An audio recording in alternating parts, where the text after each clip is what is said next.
Bismillah, assalamualaikum, ala sewu lembut, bagian ke-7 di Fakta Sejarah. Tulisan dari Mas Dioseta yang berkolaborasi dengan Mas Teguh Falufi @queertipping. Ini dia di Fakta Sejarah, masih dengan sudut pandang Danan. Ini dia selengkapnya.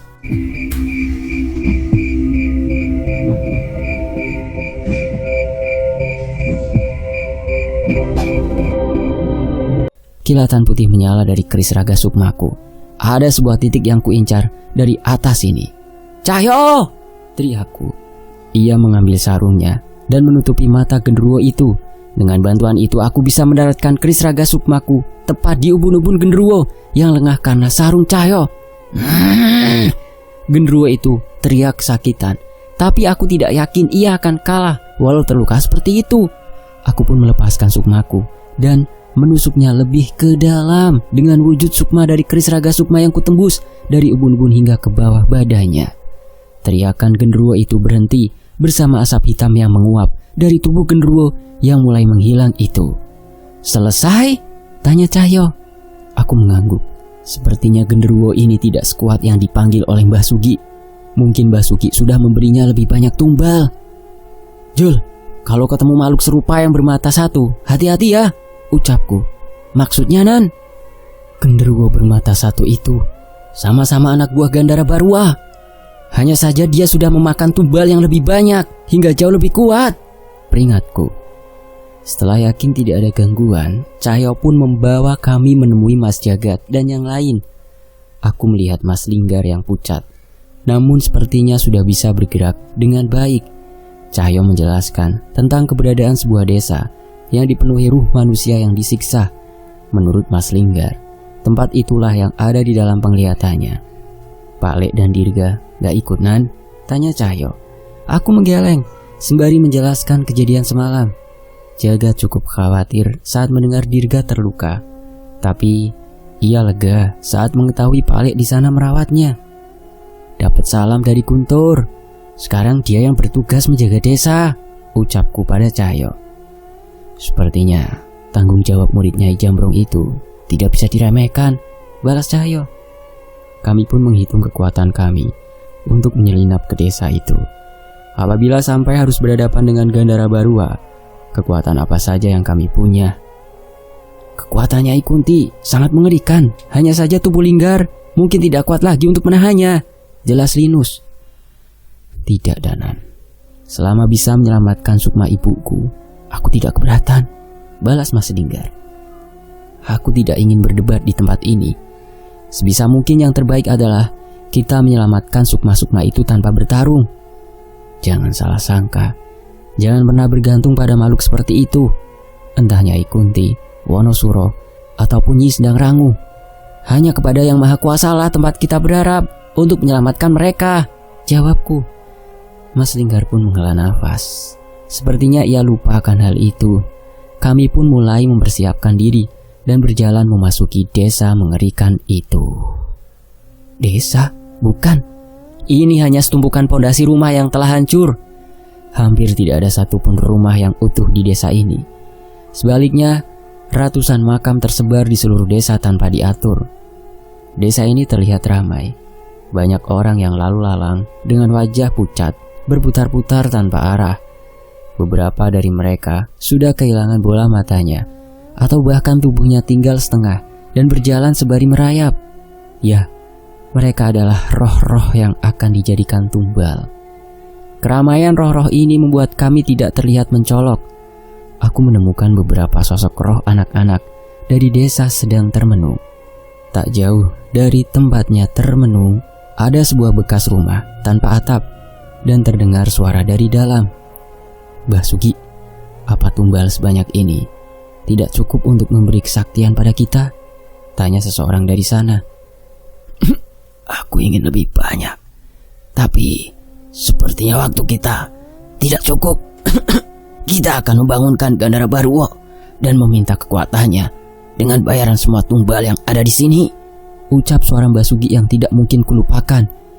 Dari suaranya, sepertinya lukanya cukup parah. "Di sana!" teriak Mas Linggar. Ada satu buah pohon yang paling besar di desa ini. Kepala Gandara Barua terbaring di bawahnya. Sialnya, Linggar menunjukkan bahwa sukma ibunya dan padenya tergantung di sana dengan mengenaskan. Raut wajah Mas Linggar berubah penuh amarah. Aku merasakan ada kekuatan besar yang akan muncul dari dalam dirinya. Tahan Linggar, tahan. Mas Linus mencoba menenangkan temannya itu. Sementara kami menenangkan Mas Linggar, tiba-tiba dari arah suara Mbah Sugi tadi tercium aroma kemenyan bersama teriakan seseorang. Jangan saya. Sayangnya, tidak ada orang lain di tempat ini yang lebih tidak berguna selain kamu, ucap Basugi. Kami pun berlari menuju tempat itu. Hentikan, jangan bangunkan makhluk terkutuk itu, teriakku. Basugi seketika panik melihat kedatangan kami. Ternyata di ruangan itu ada 5 orang anak buahnya, dan salah seorang dari mereka sudah terikat dengan parang di lehernya. Kau lagi? Kali ini aku pasti membunuhmu, teriak Basugi kesal. Bangkit, Gandara Barwa. Ini tumbal dan makanan-makananmu sudah menanti, teriak Basugi. Dengan isyarat dari Mbah Sugi, keempat pengikutnya menyembelih seseorang yang juga bagian dari mereka. Aku tidak bisa menatap saat darah bermunceratan dari leher orang itu. Ada kepala kerbau, kemenyan, dan kembang yang dilumuri dengan darah dari kepala manusia yang ia sembelih. Setelahnya, aku merasakan kekuatan yang sangat besar yang menekan kami. Itu berasal dari luar, aku yakin. Itu berasal dari makhluk yang tertidur itu. Kami pun segera keluar dari persembunyian Mbah Sugi dan melihat sosok mengerikan itu tengah berdiri memantau desa itu. Brengsek, bisa-bisanya kau membangkitkan makhluk terkutuk ini, teriak Mas Jagat. Sudah sepantasnya kalian takut dan takluk padaku, ucap Basugi. Ia mendekat ke arah sosok Gandara Barwa untuk melaksanakan perjanjiannya. Siapa yang sudah membangunkanku? Teriak Gandara Barwa. Aku. Semua sukma ini adalah tumbal untukmu dan jadilah abdiku, ucapnya. Wajah Gandara Barwa terlihat senang dengan semua roh yang ada di tempat ini. Liurnya menetes membasahi tanah di bawahnya. Bagus, ucapnya. Tapi aku butuh makanan pembuka. Sontak ia mendekatkan wajahnya pada Mbah Sugi dan menggigit tubuhnya hingga terputus. Hanya tersisa pinggang dan kakinya yang masih berdiri kaku tanpa merespon kejadian yang hanya terjadi beberapa detik itu. Bah! Anak buah Mbah Sugi terlihat panik dengan kejadian itu. Gila, dia memakan dukun yang memberinya tumbal, ucap Linus. Dia bukan setan biasa, dia bisa berpikir layaknya iblis, balasku. Anak buah Mbah Sugi ingin menghampiri gurunya itu, tapi ia merasa tidak ada gunanya. Bagaimana mungkin tubuh yang hanya tinggal setengah bisa selamat? Mereka pun memilih untuk melarikan diri. Namun tangan Gandara Barwa menahan mereka layaknya tembok yang setinggi 3 kali tubuh mereka. Jangan, teriak mereka. Tapi setan itu tidak peduli. Ia meremas keempat orang itu hingga darah bermunceratan dari genggamannya dan memakan mereka semua tanpa ampun. Gandara Barwa mengendus sembari menunjukkan mata merahnya. Masih ada manusia hidup di sini, ucapnya mencari keberadaan kami di antara sukma-sukma ini. Aku pun menggenggam keris raga sukma dan meletakkannya di depan dadaku. Maafkan aku, Nyi. Sepertinya aku membutuhkan kekuatan Nyi Sedang Rangu lagi, gumamku. Anasura, untuk kali ini jangan tahan kekuatanmu, ucap Cahyo. Semoga ajian Watu Geni bisa berguna melawan makhluk itu, ucap Jagat. Mata Mas Linggar menghitam. Sepertinya sosok Nyai Kunti di dalam dirinya merasakan bahaya yang memaksanya untuk muncul. Hei Pusaka, kalau ada yang bisa kau lakukan lebih baik, kau lakukan sekarang, ucap Mas Linus sembari menggenggam pusaka miliknya. Perasaan gentar ini jauh lebih mengerikan daripada saat melawan Kiluang kemarin. Yang kami lawan saat ini bukan lagi ruh manusia, tapi ruh dedemit yang mungkin sudah ada bahkan saat manusia belum mengenal peradaban. Sementara itu, kita masuk ke Gandara Barwa. Hutan itu menyembunyikan ratusan nyawa yang masih hidup. Semua akan ditumbalkan untuk makhluk terkutuk itu.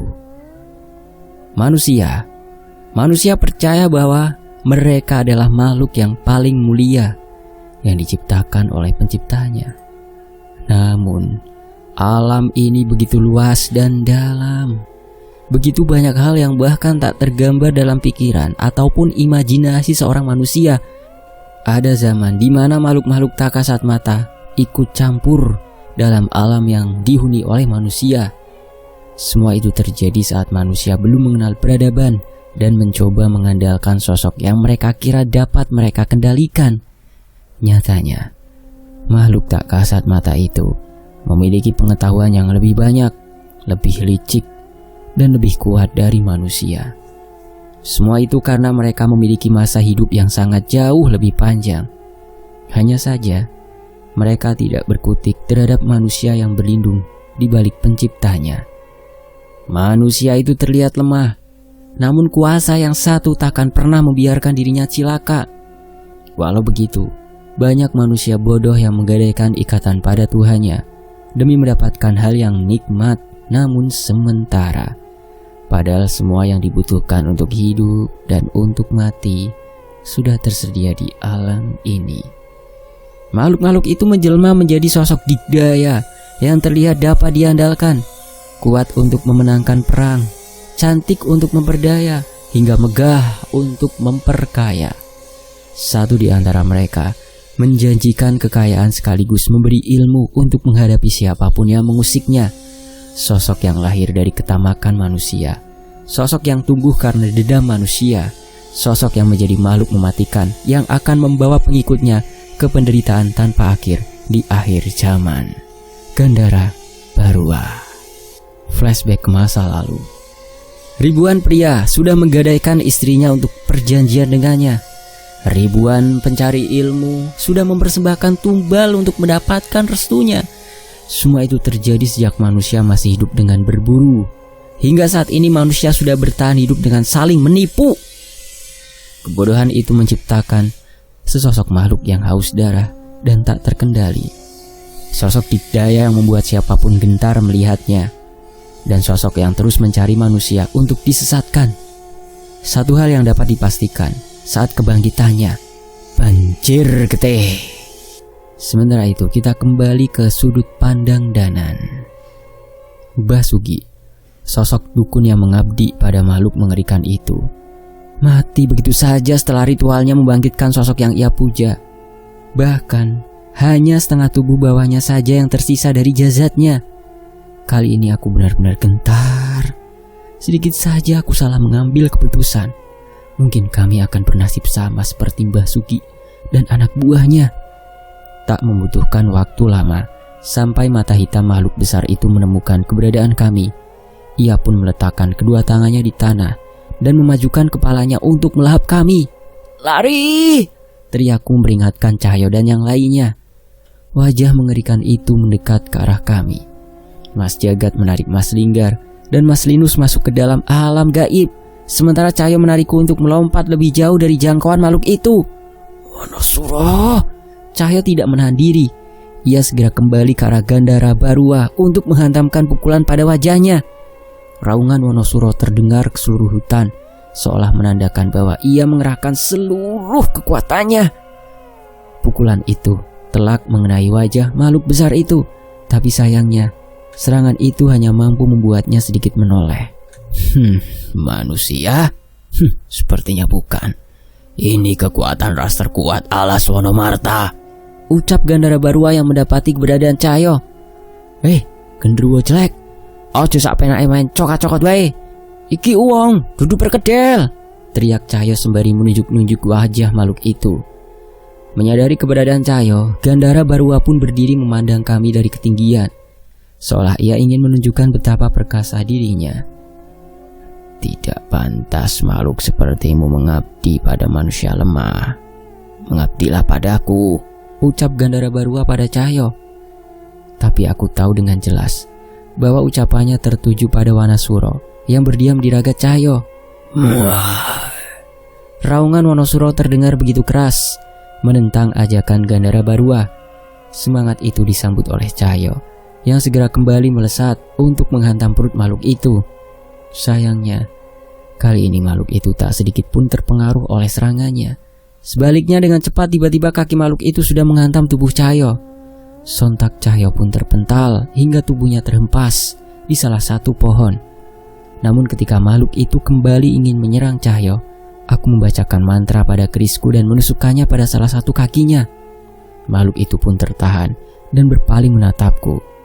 "Keris Pusoko, mau mengalahkanku dengan benda itu?" ucap Gandara Barua. Aku sadar seranganku tak cukup membuatnya terluka. Dengan cepat aku menarik kembali kerisku dan menjauh darinya. Tapi tubuhnya terlalu besar sehingga tangannya dengan mudah dapat meraihku. "Danan!" teriak Cahyo khawatir. Wajar saja, berbeda dengan Cahyo yang dilindungi kekuatan Wonosuro. Dengan serangan itu dengan mudah aku akan berubah menjadi tumpukan daging yang berserakan seperti anak buah Mbah Sugi. Aku tak sempat untuk menghindari besarnya tangan yang beberapa kali lipat dari tubuhku itu. Tapi sebelum tangan itu menyentuhku, tiba-tiba pemandangan di sekitarku berubah. Ada Mas Jagat di belakangku. "Hampir saja aku terlambat," ucap Mas Jagat. Ternyata Mas Jagat menyelamatkanku dengan memindahkanku ke dimensi lain. Aku pun menarik nafas lega saat menyadarinya. "Ayo kita kembali, Cahyo sendirian," balasku. "Iya." Dalam sekejap kami sudah kembali ke hadapan makhluk raksasa yang sedang beradu pukulan dengan Cahyo. Namun sekali lagi, Cahyo terpental. Aku melihat sesuatu menyala merah dari tangan Jagat. Ia berlari mendahuluiku dan membacakan mantra pada sebuah batu yang berada di genggamannya. Ia pun melemparnya, dan sebuah batu menyala melesat ke wajah Gandara Barua. Sebuah ledakan membakar wajah makhluk itu. Namun sekali lagi, serangan itu hanya membuat makhluk itu semakin kesal. "Ajian batu geni, tidak berguna," ucap Jagat. Kini, makhluk itu berpaling ke arahku lagi. Cahyo yang sudah babak belur segera menghampiriku, mencoba menghadang serangan yang mungkin akan diarahkan padaku dan Mas Jagat. "Kera Alaswana Marta, kuberikan waktu hingga aku selesai menikmati tumbal untukku ini. Setelahnya kau harus memilih menjadi abdiku atau mati bersama mereka," ucap Gandara Barua. Aku tak menyangka makhluk itu masih mengharapkan Wonosuro untuk mengabdi padanya. Entah itu sebuah keberuntungan atau hanya sebuah bom waktu untuk kematian kami. Setelah mengucapkan itu, perlahan tubuh Gandara Barua menyusut semakin mengecil. Tubuhnya yang hampir sebesar setengah dari desa itu berubah seukuran manusia biasa dengan seluruh tubuh yang berwarna hitam. Kukunya panjang, dengan bulu yang lebat di seluruh tubuhnya. Giginya tajam dengan taring yang menjulur keluar dan matanya menyala merah. "Apa dia melemah?" tanya Cahyo. Tidak mungkin. Tekanan kekuatannya masih kurasakan, bahkan semakin kuat, balasku. Gandara Barua yang dalam wujud manusia itu mencengkram salah satu sukma seorang wanita yang terikat di sana. Ia menjambak rambutnya dan memakan ruh itu dari wajahnya. "Jangan, sakit," teriak roh itu yang seketika terhenti tepat saat Gandara menghabisi kepalanya. "Hentikan!" teriakku dan Cahyo. Kami bergegas menuju Gandara Barua dan melancarkan serangan kami. Cahyo melompat dengan kekuatan Wonosuro dan menghantam kepala setan itu. Sementara aku melancarkan ajian lebur saketi untuk melemparkan pukulan jarak jauh padanya. Sayangnya, makhluk itu tidak terluka sedikit pun. Ia tidak memperdulikan setiap serangan kami dan terus melumat roh itu hingga habis. Setelahnya ia kembali mencari roh lain dan kembali menerkamnya. Hentikan! Teriak Cahyo yang terus memukuli makhluk itu bertubi-tubi. Tapi kekuatan Wonosuro benar-benar tidak berguna terhadapnya. Cahyo terlihat frustasi saat tak berkutik melihat roh seorang manusia yang seharusnya masih hidup dihabisi dengan di depan matanya. Ini pertama kalinya serangan kami sama sekali tidak berguna pada suatu makhluk. Aku tidak ingin menambah korban lagi dan segera meletakkan keris raga sukma di hadapan dadaku. Aku mengingat dengan jelas mantra yang diturunkan leluhurku. Sebuah mantra yang seharusnya hanya kubacakan saat dalam keadaan terdesak di antara hidup dan mati. Tapi kali ini nyawa puluhan orang itu dipertaruhkan. Jagat lembut boten duwe wujud, kula nimbali surga luka surga kayangan, ketuh mulai sampun nampani, dan seterusnya. Angin berhembus dengan tenang. Suara hutan masih berbaur dengan suara teriakan ruh yang siap dihabisi oleh Gandara Barua. Tapi aneh, tidak ada air hujan yang menetes. Tidak ada pula tanda-tanda kemunculan sosok yang mendekat ke arah kami. Tidak mungkin, mantraku gagal, ucapku. Aku pun mengulang mantra itu sekali lagi. Kupastikan sukmaku dan keris raga sukma menyatu saat membaca mantra itu. Tapi tetap sama. Tidak ada tanda-tanda kemunculan Nyi Sendang Rangu. Danan, apa yang terjadi dengan Nyi Sendang Rangu? Teriak Cahyo yang menyadari ada yang salah dengan mantraku. Entah Jul, tidak terjadi apapun. Mantraku tidak bekerja. Aku memastikan keris raga sukma masih memiliki kekuatannya.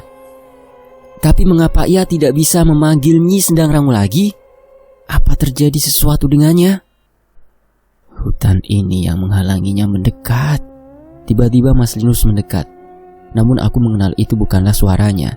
Itu adalah suara dari kesadaran pusaka pisau batu yang kini telah kembali padanya.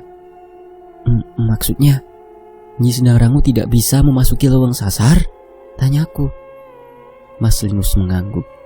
Sementara itu Mas Linggar tengah menitipkan ruh ibu dan ketiga pakdenya kepada Mas Jagat untuk dibawa ke tempat yang aman. Rupanya, sedari tadi mereka mencari kesempatan untuk menyelamatkan ruh ibu Mas Linggar dan kerabatnya yang tergantung di atas pohon besar. Terlihat roh ibu Mas Linggar menyadari sesuatu yang terdapat dalam diri Mas Linggar. Ia menyadari kutukan yang sebelumnya berada padanya, kini telah berpindah ke anaknya. Kau boleh membalaskan dendamu padaku sekejam apapun itu, tapi tolong selamatkan anakku. Ibu Mas Linggar berkata sembari menatap Mas Linggar dalam-dalam. Kami semua tahu bahwa ia sedang berbicara dengan sosok yang berdiam di tubuh Mas Linggar. Jangan Bu, ibu harus hidup, ucap Mas Linggar yang tidak setuju dengan ucapan ibunya. Belum sempat lebih lanjut berbicara, tiba-tiba sebuah tangan muncul dari dalam tubuh Mas Linggar. Sosok itu mencekik Ibu Linggar dengan kuku-kukunya yang tajam. Kalau begitu, mati. Nyai Kunti muncul dari tubuh Linggar dan hendak menghabisi roh Ibu Linggar. Mas Linggar mencoba menahannya, tapi ia masih jauh dari mampu untuk melakukan itu. Tolong! Teriak Linggar. Kau harus berjanji memastikan anakku hidup, ucap roh Ibu Linggar yang tengah mempertahankan kesadarannya. Itu urusanku, balas Nyai Kunti. Aku dan Jagat berusaha mencegah Nyai Kunti membunuh roh Ibu Linggar, tapi waktu mereka tidak cukup untuk mencapainya. Di tengah kebingungan kami, tiba-tiba terlempar sebuah benda menabrak tubuh Linggar dan membuatnya terjatuh. Cepat, bawa pergi dia, kata Linggar dengan suara yang berbeda. Benda itu adalah pusaka Linus yang dilempar olehnya. Ia mengambil kesadaran Linggar sementara untuk mengekang Nyai Kunti. Mas Jagat, aku memastikan Mas Jagat mengerti maksud itu. Dengan sigap Mas Jagat menarik roh Ibu Linggar dan membawanya pergi ke alam lain bersama ketiga roh pakdenya. Pusaka brengsek, teriak Nyai Kunti yang berhasil menguasai tubuh Linggar lagi. Sosok itu berteriak sekeras-kerasnya hingga hewan hutan pun berlarian. Kali ini Gandara Barwa menoleh. Sepertinya ia tidak memandang Nyai Kunti dengan sebelah mata. Jadikan dirimu berguna setelah apa yang kau lakukan, teriak Nyai Kunti sembari melempar pisau pusaka batu itu kembali pada Linus. Mas Linggar terlihat kesakitan. Matanya menghitam dengan darah yang mulai mengalir dari rongga matanya. Garis uratnya terlihat di sekujur kulitnya dan mulai menghitam. Tak lama setelahnya, tiba-tiba Gandara Barwa memuntahkan darah hitam dari mulutnya. Ia kesakitan hingga bergulingan di tanah. Sakit, setan sialan, teriak Gandara Barwa. Cahyo kaget. Ia tidak menyangka sosok yang sedari tadi ia serang sekuat tenaga, namun tidak terluka sedikit pun, kini malah berteriak kesakitan oleh sesuatu. Itu Nyai Kunti? Tanya Cahyo. Aku memastikan keberadaan sosok yang ditanyakan oleh Cahyo. Dan benar saja, tanpa kami sadari, Nyai Kunti sudah merasuk ke dalam Gandara Barwa dan menyebarkan kutukannya. Linggar tidak akan bertahan, ucap pusaka batu yang mengambil alih tubuh Linus. Aku, Cahyo, dan Linus menghampiri Mas Linggar yang tengah kesakitan. Berkali-kali aku membacakan mantra penyembuh, namun sama sekali tidak berguna untuk dirinya. Nyai Kunti itu harus kembali sebelum Mas Linggar kehilangan nyawanya, ucapku. Aku memikirkan siasat. Mungkin saja bila aku menyerang mereka dengan wujud sukmaku, aku bisa memaksa Nyai Kunti untuk meninggalkan Gandara Barua dan kembali ke tubuh Linggar. Namun sebelum itu terjadi, Linus menghentikanku. Sementara itu, Linus berkata, "Aku mencium bau sesuatu yang sangat kuat. Bau yang menenangkan," ucap Linus yang masih dalam pengaruh pusaka itu. "Maksudnya?" tanyaku. Aku merogoh tubuhku dan menemukan sebotol kecil wewangian yang diberikan oleh Gama sebelum berpisah tadi. "Apa ini?" tanyaku sembari menunjukkan botol wewangian kecil itu. Linus memperhatikannya dan menciumnya dengan seksama. Wajahnya terlihat berubah seolah mengenali benda ini. "Gunakan ini pada Linggar. Wewangian ini sama dengan yang dimiliki sang ulama," ucapnya. Aku tidak mengerti. Namun aku juga tidak memiliki kesempatan untuk berpikir. Saat ini aku hanya bisa mengikuti petunjuk dari sang pusaka pisau batu yang mengambil alih tubuh Linus. Kami membaringkan Mas Linggar dalam posisi yang nyaman. Sementara itu Cahyo berusaha menahan tubuh Mas Linggar yang terus meronta. Aku pun membuka tutup wewangian itu dan mencium aroma yang sangat pekat. Aku bisa menebak bahwa benda ini bukan benda biasa. Ada bau dari akar-akaran keramat dan rempah dari puluhan bahkan ratusan tempat. Benda ini hanya bisa dibuat oleh pengembara yang sudah berkeliling selama puluhan tahun. Botol wewangian itu kudekatkan pada hidung Linggar. Aku memastikan aroma itu merasuk dalam tubuhnya, bersama setiap nafas yang ia tarik ke dalam paru-parunya. Hanya dalam hirupan ketiga, seketika Mas Linggar terhentak bersama asap hitam yang keluar dari dalam dirinya. "Apa yang kalian lakukan?" Asap hitam itu melayang ke atas kami. Kami pun menoleh dan melihat sosok perempuan mengerikan melayang-layang di atas kami. Itu adalah sosok Nyai Kunti yang tadi merasuk pada Gandara Barua. Kini ia telah kembali di antara kami. Kami pun menoleh ke arah Gandara Barua. Ia tengah berusaha berdiri setelah pertarungannya dengan Nyai Kunti. Sementara itu, tubuh Linggar kembali pulih dan kesadarannya kembali perlahan. "Apakah berhasil?" tanyaku. "Jangan lengah," ucap Linus sembari memastikan kami mengawasi Nyai Kunti. Nyai Kunti memperhatikan tubuh rohnya. Ia merasakan ada yang berbeda pada dirinya. Ia melayang terlepas dari tubuh Linggar, sementara Mas Linggar masih tetap tersadar. "Kau melepaskan ikatanku dengan keturunan Sasena?" ucap Nyai Kunti. "Melepaskan? Aku tidak pernah menyangka wangian ini memiliki kemampuan seperti itu. Apa ini hal yang buruk? Apa ini artinya kini ia bisa melampiaskan amarahnya?" Kami pun menjauh mundur dari Nyai Kunti saat meyakinkan apa yang terjadi padanya. Perlahan ia pun mulai tersenyum. Akhirnya kutukan bodoh itu tidak lagi mengikatku. Aku bisa membalas dendamku," teriak Nyai Kunti. Wajah Linggar pucat. Ia meminta kami semua untuk waspada. "Leluhurku menyiksa dan membunuhnya agar ia bisa menjadi roh pelindung Trasasena. Dendamnya benar-benar tidak terbendung," ucap Mas Linggar. "Apa-apaan ini? Melawan Gandara Barua saja kami tidak sanggup. Kini Nyai Kunti bebas dari ikatannya dan berhadapan dengan kami." "Aku akan memaafkanmu bila kau mau mengabdi kepadaku dan menghabisi mereka," ucap Gandara Barua yang mendekat pada Nyai Kunti. Nyai Kunti pun menoleh ke arah Gandara Barua. Walau sempat membuat Gandara Barua kerepotan, ia sadar makhluk raksasa itu masih jauh lebih kuat darinya. "Sebaiknya kalian segera melarikan diri," ucap kesadaran pusaka di tubuh Linus. Aku bertatapan dengan Cahyo. Kami sama sekali tidak bisa membaca situasi ini. Melarikan diri? Bersama